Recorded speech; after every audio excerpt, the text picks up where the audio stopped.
Hello, friends, and welcome back to Malicious Compliance Stories. Let's start our video with a relatable story about parking space dilemmas and neighborly negotiations in a small apartment building where everyone knows each other. But before we dive in, make sure to hit that subscribe button, smash the like if you enjoy the content, and ring that notification bell so you never miss a juicy story. Parking spot negotiations. I live in a small apartment building where everyone knows each other, and it's generally a friendly place. My apartment's the largest in the building, and it came with 2 parking spots included in the rent. My roommate used both spots until she moved out in the fall, and since then I've been living alone. Here's where things get interesting. I don't have a vehicle, so I don't use my 2 parking spots except when friends come over. Then in November, I started noticing a strange car in one of my spots all the time. I found out that one of the neighbors had started renting out one of her bedrooms. My neighbor uses her allocated spot, so her tenant just started parking in my spot since it was always empty. The tenant assured me it was temporary, as she was only supposed to stay until the end of December. Since it was short term, I didn't make a big deal of it and agreed to let her use the spot. But now we're into January and the tenant's still here. With winter setting in and snow making the parking lot even smaller, she often parks in such a way that she's taking up both my spots at once. This means any guest of mine have nowhere to park. I pay more in rent than they do, which includes the parking spots. I was considering renting out one of the spots to someone who works nearby, which is common in my city due to a lack of parking in the area. Now here's the dilemma. Would I be an a-hole if I asked the tenant to pay each month to use the spot, even if I'm not using it? After all, she's gotten into the habit of using it for free. After weighing the pros and cons, I decided to have a friendly conversation with my neighbor and her tenant. I explained the situation and how it wasn't fair and that I was paying for 2 spots while they were benefiting from them without contributing. I also mentioned my plans to rent out the spot to someone else if they weren't willing to pay. To my surprise, they were very understanding. The tenant agreed to pay a reasonable monthly fee to use the spot, and we settled on an amount that felt fair to both sides. This arrangement ensured that I wasn't losing out financially, and the tenant still had a convenient parking spot. The original neighbor's the rude one, since they know that it's your spot, and not at least asking if their new tenant can use it beforehand. And our second story. For the 1000th time, I don't work at Wally World. This happened earlier this week, and I still can't believe it happened. So I'm a 25-year-old female and a preschool teacher. The director of my center recently gave all the teachers and aides blue t-shirts with the center's name and logo on the front and told us from now on every Wednesday we were to wear these shirts. This happened on one of these Wednesdays. It was June 30th, 2021, and I'd just gotten off work. I decided to walk to my local Wally World, about a 45-minute walk in the opposite direction of my home, and pick up some supplies I knew I would need for my 4th of July camping trip. I've gone on this camping trip every single 4th of July weekend since I was born. I'm not kidding. My parents have pictures. And since we moved back in February, some of our camping supplies were missing, so I knew exactly what I needed to get. Here's where I should point out the shade of blue on my work shirt is the exact same shade of blue that Wally World has their employees wear. I didn't have that bright yellow vest some of them have, but I did have on that blue shirt. Anyway, I made it to Wally World and headed to the outdoor sports section, cart in hand. I loaded my cart with a small tent for my son, a large instant canopy, a cooler, and some other small supplies such as first aid kit, bug spray, etc. As I was loading my cart, I heard someone clear their throat behind me. I didn't look, but instantly moved my cart thinking, oh no, I must be in someone's way. Oh, how wrong I was. I heard the throat clearing again, and this is when I looked up. Right before me stood the wannabe country girl version of a Karen, head to toe in pink camo, real tree hat upon her bleached blonde hair, the gaudiest pair of sunglasses I'd ever seen. You get the drift. She looked like Barbie decided to go hunting for a day with 0 hunting experience. Me. What do you need? K. Excuse me? Is that how you greet customers here, young lady? Me. I'm sorry? K. Yeah, you should be.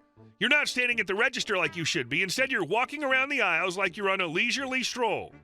Me. I'm sorry, ma'am. I'm just doing some shopping. K. Well, you can wait until after your shift is over. Now get over to the locked case. I need one of those BB guns for my baby. Me. Listen, lady. Lady's most certainly not the word I use, but I don't think cussing's allowed. I don't know who the heck you think you are, but you need to back off. Okay, how dare you? You need to treat customers with some more respect, especially your elders. Why are teenagers so disrespectful? Me. Lady, 1, I'm 25. 2, respect is earned. You'll get it when you give it. 3, do you see Wally World on my shirt? No? Then go F off now. I don't work here. Normally, I'm non-confrontational, but after dealing with tiny hurricanes of snot all day, my whole body hurt, and I was ready to check out and call for my cab. Karen had the look on her face like she'd just seen something terrifying and walked away. As she sped away, I called to her, I hope you don't breed. We don't need any more Karens in the world. Yes, I crossed the line a bit with that last remark, but boy, did it feel good to say it. Wait, does she seriously think retail associates should just be standing behind the registers all day? Not only is she incapable of basic manners, but she lacks common sense. And our next story. Steal my do not disturb sign? Enjoy your breakfast. This happened back sometime in the 2010s. I forget the exact year. It was back when daily housekeeping was the default for hotels, and the only way to turn it down was to hang the do not disturb sign on your door or tell the front desk to add your room number to the no housekeeping list. When I travel, I always refuse housekeeping unless I'm in the same hotel for more than a week. Well, in one instance, I managed to end up with a couple of days off in the middle of a job, and since I'd been sleeping poorly, I decided I'd rather just stay in and catch up on rest than go out and about during the day. So imagine my surprise and disgruntlement when housekeeping knocks on the door on day 1. I get up, get to the door right about the time they're letting themselves in, and was about to ask them why they're ignoring the DND sign when I realized it's not on the handle anymore. I ask them for a new one and watch as they pull one from their cart, hang it, and apologize for the disturbance. Next day, same exact thing happens. Only this time, by dumb luck, I wise up to the issue. As I'm walking out to get lunch later on, I happen to spot one of my colleagues pulling the sign from another colleague's door. This guy's a known prankster who no one likes for exactly this reason. Cue revenge. I know that he's the kind of guy who basically ignores hospitality staff at every possible chance, including things like walking out of a hotel without checking out and just leaving his keys in his room. It just so happens that this is one of those hotels that has a little card you can hang on your door to order breakfast.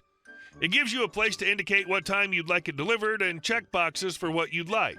At the bottom, you write your name and room number. Let me tell you, it's not hard to get someone's room number from the front desk when you're traveling together as a group, and we had to leave the hotel the next day around 4:30 a.m. to get to the airport. So the night before departing, I selected a 7 a.m. breakfast with all the fixings: egg, sausage, bacon, a breakfast sandwich, fresh fruit, juice, a large coffee, you name it. And I put that hanger up on his door with his name and room number on it. When I did the math, it looked like it would be about $60, including fees, tax, and automatically added tip. Sure enough, colleague didn't bother checking out, which meant that no one would have time to see that there was a large breakfast on order. And when his bill got emailed to him a couple of days later, he was livid. Rooms are paid by the company, incidentals, not so much. That breakfast went straight to his credit card. Pranksters are usually just juvenile a-holes that only amuse themselves. That was some truly tasty revenge. I hope you told your associates who was removing their DND signs. And our next story. The neighbor thinks he owns the street. I live on a quiet road where most houses have 2 or 3 cars parked nearby. Our house, being on the corner, isn't directly next to another house, so we have a convenient area for street parking right by our place. Here's the problem. One of our neighbors has a ridiculous number of cars, around 15 to 20 or more. He lives on a private drive off the main road, which is already full of his cars. He also uses his mother's private drive to park even more cars. So in total, about 8 cars are parked just on these private drives. For our 3 cars, we parked 2 on our driveway and 1 in the street parking area we mentioned earlier.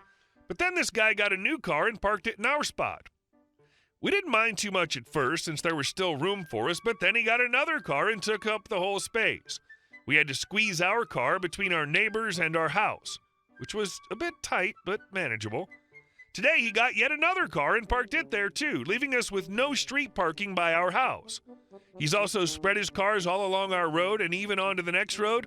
All this for a family of 3 or 4. The worst part? He just keeps getting more and more cars. We've tried asking him to stop, but he only stops for a month before going back to his old ways. I decided enough was enough. I spoke to all my neighbors who were equally frustrated. We agreed to approach the situation together. We documented every car parked by this neighbor, noting the dates and times. Armed with this information, we reached out to our local council and explained the situation. Turns out there are local regulations about the number of vehicles one can park on the street. The council was surprisingly receptive and sent an inspector to assess the situation.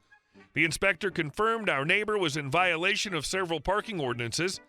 The council took action swiftly. They issued a notice to our neighbor demanding he reduce the number of cars parked on the street immediately. Failure to comply would result in hefty fines and even towing of the excess vehicles. Within a week, the change was noticeable. The excessive cars began to disappear, and our street started to feel like a neighborhood again. The parking area by our house was finally clear, and we could park without any hassle. One day, as I was parking my car, the neighbor approached me, visibly upset. He tried to argue, but I calmly explained that it wasn't just about us, it was about the whole community. We needed our street back. He eventually complied. The other neighbors and I were relieved. We even had a small party to celebrate. And our last story. My grandpa was a pro-revenge master. So my grandpa had a long-going feud with his older brother. For some context, his older brother kidnapped their mother from her nursing home, hid her in Florida, and had her change her will to only include him, to the exclusion of her 3 other children. First, my grandpa's brother took control of the house my grandparents lived in, that was his parents, and the business they had operated for 15 years. Their business on land owned by his parents. My grandpa offered to buy the property from his brother, but got the response, "I'll sell it to you over my dead body." Grandpa's brother showed up with a cooler and lawn chair to watch as they were forced to move out. So my grandpa got a friend of his, Jim, to buy the property. After the sale went through, Grandpa's brother handed Jim the keys, and Jim motioned to my grandpa, who was hiding around the corner, to come and get the keys. Grandpa's brother was furious. Many years later, my grandpa's driving around with his son-in-law, my dad, when he runs over a skunk. He comes up with a great plan, heads home and ties a milk crate to his bumper. Grandpa puts the skunk into the crate, goes home and kisses his wife goodbye and tells her, "I'll be back in a few days." He made a 24-hour drive to Florida, dumped the skunk in his brother's convertible, and makes the drive home. When my grandpa died, he had a newspaper clipping in his wallet headlined, "Phony Bomb Defused." Apparently, someone, while on vacation in Florida, strapped some railroad flares to an alarm clock and tossed it under Grandpa's brother's trailer. Hey guys, thank you all for watching the video. I'll see you in the next one.